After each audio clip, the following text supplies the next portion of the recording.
Good morning everyone! So ayan, samahan nyo akong mag-harvest ng aking mga tanim na gulay.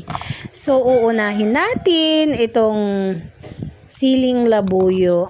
So hindi naman natin kailangan ng malawak na espasyo para makapagtanim tayo ng mga gulay. So ito nga palang siling labuyo, itinanim ko lang ito sa gitna ng talong para naman maitanim pa tayo. So less na tayo sa budget kapag mayroong tayong gulay na nahaharvest. Ayan, lalo na ngayon ay pasukan. So sobrang magastos sa pang-araw-araw. So ito naman, na gulay na ito, itinanim ko to sa labas ng aking bakuran. Doon ko na sa aking bakod ipinagapang yung mga gulay. So ayan, sunod nating harvestin itong kalamansi. Ang daming bunga ng kalamansi. So babawasan natin. Ayan. So kung wala tayong mga tanim ng ganito, dagdag pa sa gastusin. So less na po sila.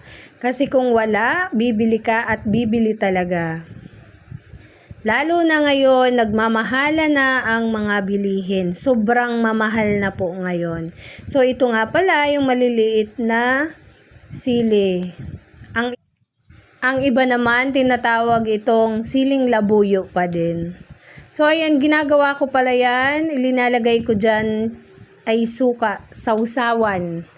Sausawan kung ano yung linuluto ko. Na like lumpia, dyan ko isinasawsaw sa binabad na suka na may sili. So ayan, sunod nating harvestin itong pipino. Medyo madami-dami ang bunga ng pipino. Ayan, ang lalaki na. Ito nga pala, yung susunod nating harvestin is pipino. So ang pipino, malalaki na, kailangan na nating pitasin. Yan, igagawa natin ng salad. So, kung mayroon tayong na-harvest, less na sa mga pangbibili. Hindi na natin isasali sa budget natin pang araw-araw. Ayan, hindi na tayo mamumroblema sa mga gulay.